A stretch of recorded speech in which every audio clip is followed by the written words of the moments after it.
வணக்கம். நான் தான் உங்கள் அக்கறையாரம் பேசுகிறேன். இன்றைக்கி ஒரு குட்டி கதை சொல்ல வரேன். ஒரு ஊரில் கணவன் மனைவி இருந்தாங்க. அவங்களுக்கு ஒரு பெண் குழந்தை கல்லூரி படிச்சுட்டு இருந்தாங்க. கணவர் வந்து ஒரு ப்ரைவேட் கம்பெனியில் வேலை செஞ்சுட்டு இருந்தார். அவங்க பொண்ணு படிக்கிறாங்க இல்லையா, காலேஜ் படிக்கிறாங்க இல்லையா, படிக்கிறதுனால அவருக்கு எல்லா நாளும் குறைந்த சம்பளத்தில் வேலை செய்கிறாரு. கடுமையாக உழைச்சி வேலை செய்ய வேண்டியதாக இருந்தது. சண்டேயில் கூட ஒரு வேலைக்கு போக வேண்டியதாக இருந்தது. அதுமாதிரி நேரத்தில் ஒரு நாள் அந்த பொண்ணு அவங்க அம்மாக்கிட்ட சொல்கிறாங்க, அம்மா நீ நான் எல்லாம் என் காலேஜில் படிக்கிற பொண்ணுலாம் டெய்லி ஒரு ட்ரெஸ்ஸு போட்டு வராங்க. அவங்க 30 மாதத்தில் 30 நாள் 30 ட்ரெஸ்ஸை போட்டு வராங்க. அது மாதிரி கலர் கலராக டிசைனெல்லாம் போட்டு வராங்க. நிறைய மேக்கப் சாதனங்கள்லாம் போட்டுட்டு வராங்க. அதெல்லாம் இது பண்ணி உபயோகப்படுத்துகிறாங்க.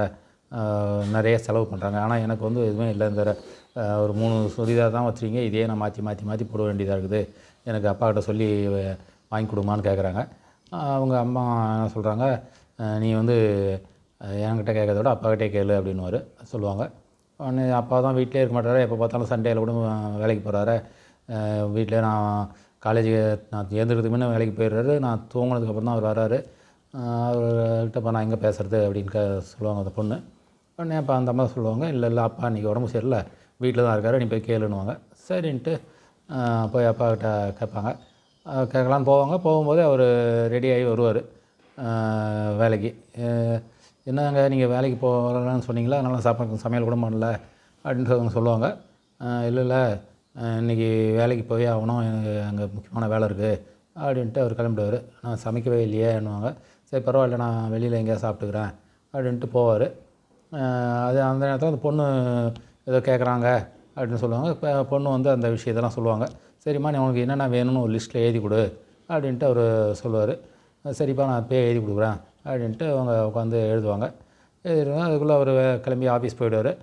ஆஃபீஸ் போயிட்டோடனே போகும்போதே சொல்லிட்டு போவார், நீ வந்து அந்த லிஸ்ட்டையும் வாங்கிக்கோ, அந்த பொண்ணை வந்து காலேஜில் கொண்டு போய் விட்ரு அப்படின்னுவார். சரிங்கன்னு அவங்க இது பண்ணுவாங்க. அப்புறமா என்ன பண்ணுவாங்க, அவங்க காலேஜ் போகிறதுக்கு கொஞ்சம் டைம் இருந்தது இல்லையா, அதனால் அதுக்குள்ளே அந்த அம்மா சமைச்சிட்டாங்க. அவங்க அப்பா சாப்பாடு ஹோட்டலில் காசுக்கு 40 ரூபாய்க்கு பயந்துட்டு சாப்பிடாமலே பட்னியாக இருந்துருவாங்க. அதனால் இந்த சாப்பாடு செஞ்சு இதை கொண்டு கொடுத்துட்டு நான் காலேஜில் கொண்டு போய் ஒன்று விட்டுறேன் அப்படின்ட்டு காலேஜுக்கு போய்ட்டு போவாங்க. போகிற வழியில் சரி இந்த சாப்பாடு அப்பாக்கிட்ட கொடுத்துட்டு போகலான்னு போகும்போது அப்பா கம்பெனியை பார்ப்பாங்க. அவர் காணோம்.